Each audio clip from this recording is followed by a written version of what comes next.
సదాశివపేట మున్సిపాలిటీలో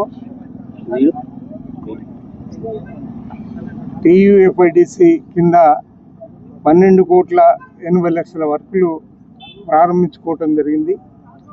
దానికి గాను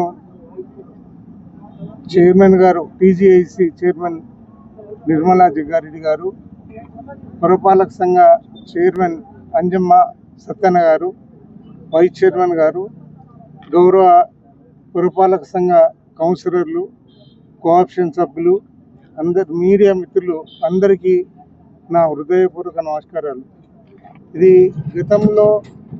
గత ప్రభుత్వం 20 కోట్ల రూపాయలు మంజూరు ఇస్తే మరి దానికి కొంత మాడిఫికేషన్ చేసి ఈ వర్కులు పట్టుకోవడం జరిగింది. గతంలో కూడా 3 సార్లు టెండర్ అయ్యి కాంట్రాక్టర్లు ముందుకు రాక మరి ఈ వర్కులు ఆగిపోయినాయి. మరి ఇప్పుడు సత్వరంగా ఈ వర్కులు జరిగి మరి వర్కులు నాణ్యతతో కూడుకున్న వర్కులు జరిగి మరి ఎటువంటి ఇబ్బంది లేకుండా మరి ఈ వర్కులు ఆ కాంట్రాక్టర్ పూర్తి చేయాలని చెప్పి నేను మనస్ఫూర్తిగా కోరుకుంటూ, మరి వర్కులు ఇంకా కూడా జరగాల్సి ఉన్నాయి. అభివృద్ధి అనేది నిరంతరంగా జరిగే ప్రక్రియ. దానికి గాను ఇంకా అవసరానికి సంబంధించిన వర్కులు కూడా మరి కొన్ని ఎస్డిఎఫ్లో క్యాన్సిల్ అయినాయి. మరి ఆ వర్కులు కూడా తెప్పించాలని చెప్పి నిర్మల గారికి కోరడం జరిగింది.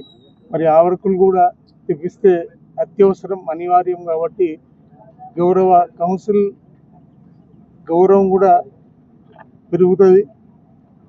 మరి ఈ అభివృద్ధి పనులకు సంబంధించి ఎటువంటి రాజకీయాలకు తావివ్వకుండా అందరినీ సమానంగా తీసుకెళ్లే పరిస్థితి చైర్మన్ గారి మీద ఉంటుంది. కాబట్టి దయచేసి ఈ విషయంలో పంతాలు పట్టింపులకు వెళ్లకుండా ఈ వర్కులు పూర్తి చేయాలని చెప్పి మనస్ఫూర్తిగా కోరుకుంటూ సెలవు.